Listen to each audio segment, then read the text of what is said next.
Form की गई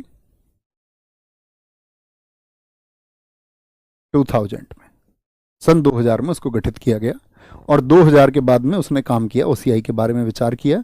2002 में उसने रिपोर्ट दी, 2002 में उसकी रिपोर्ट आई और इसीलिए मैंने बोला कि वो कब से शुरू हो गया, फिर 2003 से शुरू हो गया।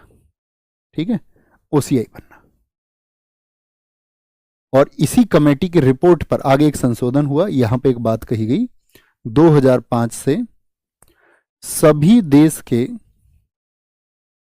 देश के POI, person of Indian origin, OCI बन सकते हैं।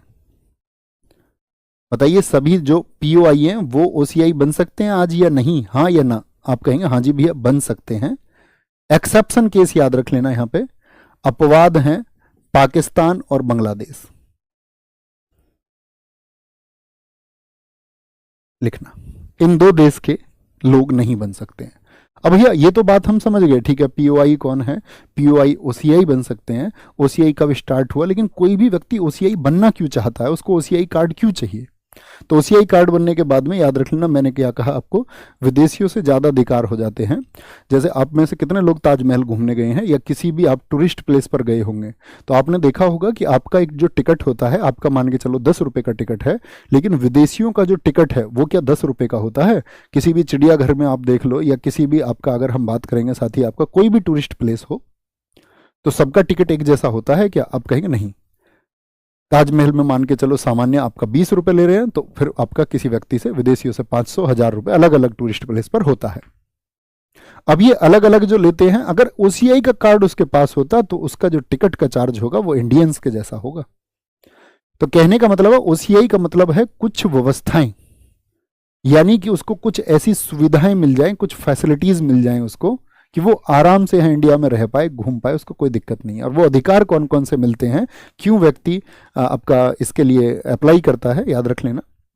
तो ओसीआई के लिए एक बात याद रख लेना, क्या बोलेंगे, इन लोगों को अगर ये भारत में कोई निवेश कर रहे हैं, इन्वेस्टमेंट ये करेंगे, तो इसमें क्या मिलेगी, छूट मिलेगी। ये इसीलिए दिया जाता है कि भाई कोई भी विदेशी अगर नागरिकता भी नहीं मिल रही है, निवेश में छूट मिलती है इनको, डिस्काउंट इन, ठीक है, या हम बात कर सकते हैं उनको कुछ आपका रियायतें दी जाती हैं। और दूसरी बात लिखेंगे, विदेशियों की तरह इनको हम ट्रीट नहीं करते हैं, विदेशियों की तरह तरह ट्रीट नहीं करते हैं। इसके लिए आसान शब्द तो यही आप कर सकते हैं, टूरिस्ट प्लेस, कहीं ऑप्शन विकल्प में लिख लीजिए यहाँ पर ब्रैकेट में करके टूरिस्ट प्लेस, तो आप समझ जाएंगे कि भैया क्या कहना चाह रहे थे। तीसरी बात यहाँ पर लिखेंगे, आजीवन के लिए उनको वीज़ा मिल जाता है, बार बार उनको रिन्यूअल की ज़रूरत नहीं होती, कि वो हर वर्ष वो जाकर के आपका आजीवन वीज़ा उनको मिल जाता है, ठीक है। लेकिन यहाँ पर एक एक्सेप्शन केस है दोस्त, उसको याद रख लेना। एक्सेप्शन केस क्या है? एक्सेप्शन केस है कि किसी रिसर्च के लिए अगर वो यहाँ पर आ रहे हैं, तो उनको अपना जो है वीज़ा बार बार रिन्यू करवाना पड़ेगा। यानी कि आजीवन वीज़ा नहीं मिलेगा रिसर्च के लिए, किसी भी फील्ड में आप रिसर्च के लिए आ रहे, बाकी आप पढ़ाई के लिए आए, व्यापार के लिए आए, घूमने के लिए आप आए, और आपके पास ओसीआई कार्ड है, तो आप हमेशा क्या हैं, इस देश के लिए स्पेशल हैं। हम चाहते कि भी हमारे देश में कोई व्यक्ति आकर के इन्वेस्ट करे और अच्छे से, और वो व्यक्ति भी नहीं चाहेगा कि भाई मैं यहाँ से एकदम विदेशियों की तरह ट्रीट हूँ, वो भी कुछ स्पेशल फैसिलिटीज चाहेगा, तो उसको ओसीआई कार्ड है। अच्छा, यहाँ पे एक बात आती है, ओसीआई यहाँ पे जमीन खरीद सकते हैं या नहीं? जमीन नहीं खरीद सकते, ये बात याद रख लेना, जमीन नहीं खरीद सकते। आजीवन वीजा उनको मिल जाएगा।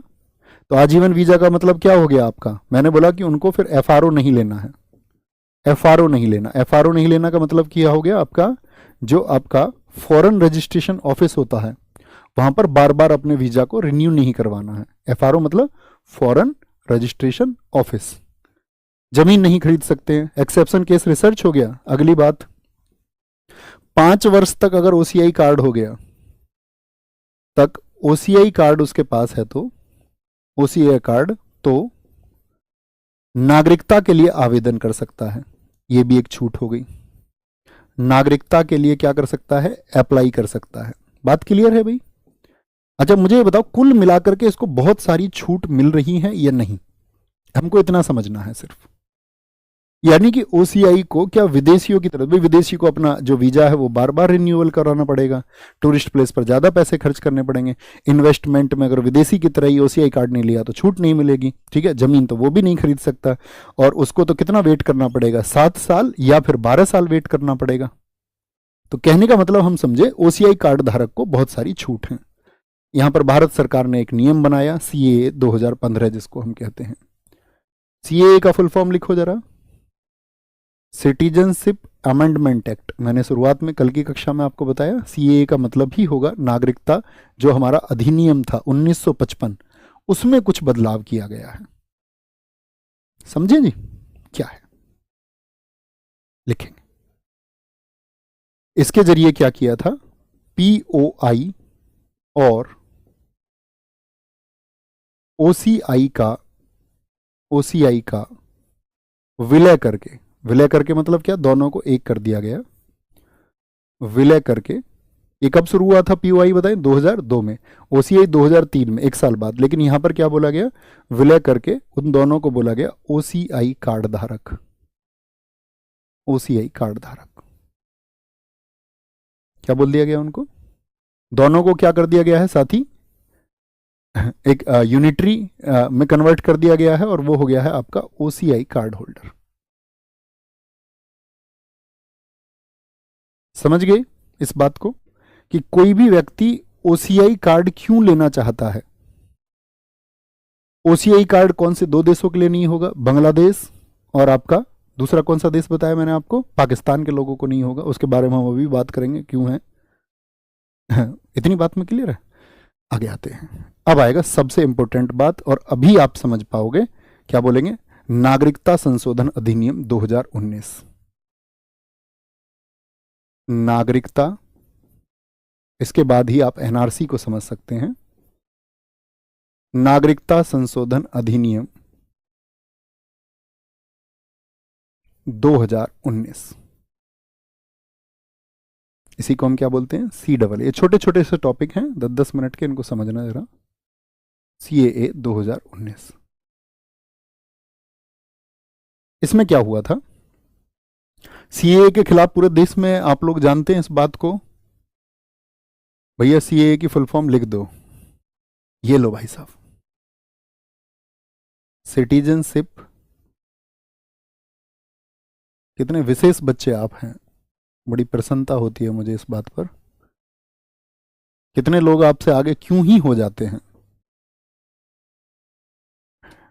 सीएए पर विवाद रहे, तो ऐसी 3 बिंदुओं पर हम बात करेंगे जो विवाद का कारण बना। पहली बात नोट करें, यहां पर गवर्नमेंट जब इस चीज को लेके आई तो आपका 11 दिसंबर 2019 को तो इसको पास किया गया।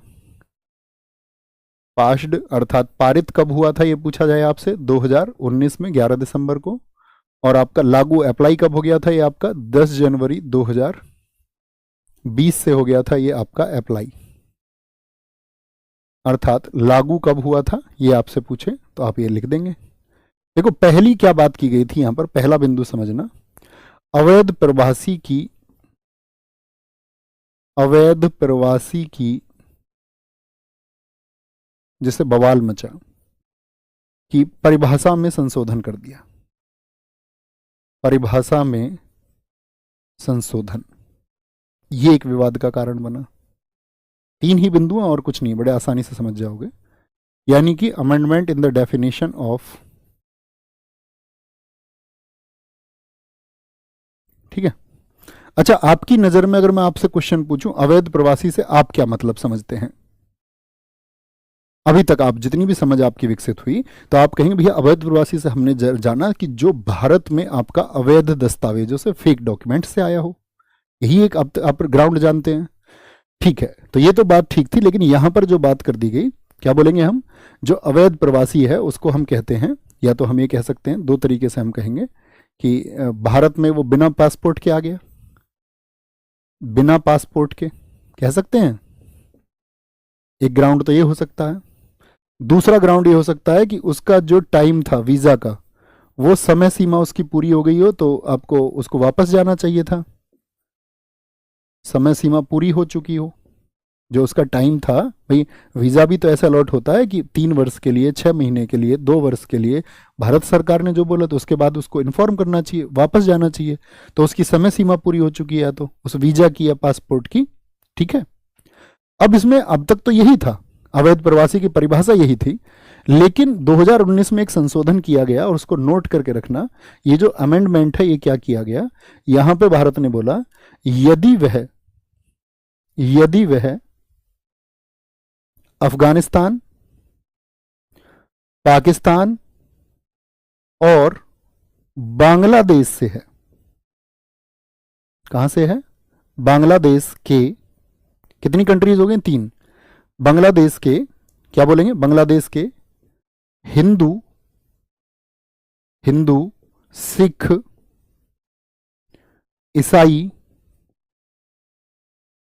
ईसाई, बौद्ध, पारसी और जैन है।